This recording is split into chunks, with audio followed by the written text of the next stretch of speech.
Galera, essa questão é maneira. Por quê? Porque ela surpreendeu alguns concurseiros que já prestavam há alguns anos concurso para a prova de especialistas de aeronáutica. Vou te falar, vou te dar qual é a ideia. Olha só, eu tenho alguns tipos de sujeito na língua portuguesa. Eu tenho sujeito simples, eu tenho sujeito composto, eu tenho sujeito oculto, eu tenho sujeito indeterminado e eu tenho sujeito inexistente. Eu vou te dar o exemplo de cada um deles. Perceba só. Primeiro, eu quero falar contigo acerca do conceito de núcleo do sujeito. Núcleo é parte mais importante.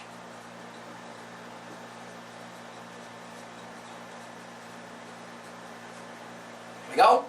Agora, parte mais importante é uma definição semântica. Professor, o que é semântica? Semântica é significado, semântica é sentido, beleza? Então veja bem, núcleo é a parte mais importante. O núcleo ele também tem uma definição morfológica. Qual é a definição morfológica do núcleo? O núcleo vai ser o substantivo ou um pronome sem preposição, beleza? Galerinha que está me ouvindo agora, na tua prova, como é que vai cair? Sujeito nunca pode ser preposicionado. Sujeito não pode ser regido por preposição. Então você veja, antes de você estudar sujeito, antes de você me perguntar o que é sujeito, você tem que saber um conceito morfológico.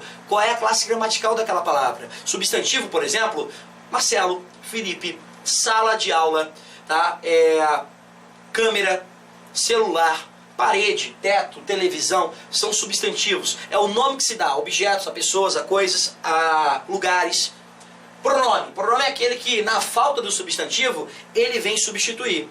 Em vez de falar Marcelo dá aula de português, eu falo eu dou aula de português. O eu vem no lugar do Marcelo. Então o eu vai ser o quê? Pronome. Vai ser um pronome que substitui. E pronome que substitui, pronome substantivo. Legal? Pegou? Vamos lá. Atropelaram as ideias na apresentação do trabalho. Meus queridos, a frase está mostrando quem atropelou? Não, professor. Ah, não, professor, foram as ideias. As ideias atropelaram ou foram atropeladas? Foram atropeladas. Elas não praticam, elas sofrem. Elas vão ser complemento. Ó, na sintaxe eu sempre tenho que focar no verbo primeiro. Atropelaram. Professor, quem atropelou? Eles. Queridão, pense comigo. Eu, tu, ele, nós e vós, sujeito oculto. Legal? Tranquilo? Pegou? Pressupus eles. Sujeito o quê? Indeterminado. Então, qual foi a rataria da prova? A prova falou o seguinte: o candidato vai pressupor um cara que não está na frase, ele vai falar que está oculto. Não. Quando eu pressuponho eles, o sujeito vai ser indeterminado, não tem nada a ver com oculto. Esquece a A, porque ele quer a correta classificação. Já é? Foi? Tranquilo? Agora você fala assim, ó, bebi água. Quem é que bebeu? Eu. Eu não estou na frase. Eu, tu, ele, nós e vós, sujeito oculto. Então não pode ser A, beleza? Ele quer a correta. O arrependido é movido pela fé de salvação. Meu querido, olha o que está acontecendo aqui, ó. É um verbo, é o verbo ser. Movido é um verbo mover. Quando esses dois verbos estão juntos, equivalendo a um verbo só, a gente vai chamar de locução verbal. E aí pensa comigo, vou perguntar, ó, a pergunta que faço ao sujeito é: o que é movido? Ou até mesmo, quem é que é movido? Resposta: o arrependido. O arrependido vai ser meu sujeito. O arrependido, ele move alguém? Ou alguma coisa? Ou ele é movido? Ele é movido. Ele pratica ou sofre? Sofre. O sujeito é agente ou paciente? Paciente. Se o sujeito é paciente, a voz é passiva. Se o sujeito é paciente, está certinho, é gabarito B. Professor, mas peraí. Simples, composto, indeterminado, oculto, inexistente. Isso eu conhecia. Agora, paciente, cara, sim, a questão ela pode te perguntar se o sujeito ele tem um núcleo só, simples, dois ou mais núcleos, composto. O núcleo não vem na frase, mas eu posso pressupor eu, tu, ele, nós e vós, oculto. Posso pressupor eles, indeterminado, ou ainda o sujeito inexistente, que é uma outra questão. Que é quando nós temos a presença de verbos impessoais.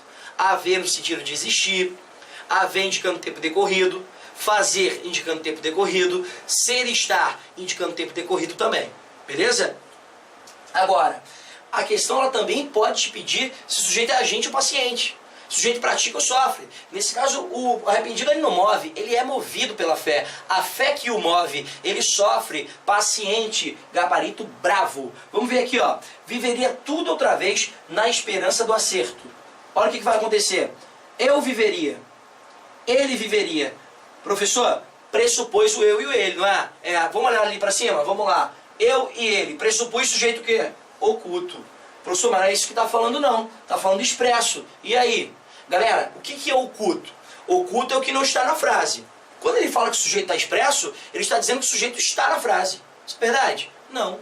Vamos ser, ó, morreu. Como é que seria o sujeito expresso? Eu viveria. Expresso. Simples. Poderiam ser as duas alternativas. Legal? Ó, choveu elogio. Professor, eu já ouvi dizer lá na videoaula que eu assisto, lá na minha sala de turma regular, que quando o verbo ele indica fenômeno da natureza, ele vai ter um sujeito inexistente. Ele será um verbo impessoal. Isso é verdade? Sim. Porém, chover elogio não é o sentido real, concorda comigo? Chover elogio não é o sentido real, é o sentido figurado. E no sentido figurado, meus queridos, haverá sujeito. Quem é o sujeito aqui? Elogio é que vai ser meu sujeito. Beleza? Então o sujeito, em vez de ser inexistente, ele vai ser simples. Também não pode ser a letra D. Então, ó, fenômeno da natureza, sujeito inexistente. Sentido figurado daquele fenômeno, não pode ser inexistente. Tem o sujeito expresso, simples ou composto. Beleza? Tranquilo? Gabarito, letra B. B de quê, Felipe?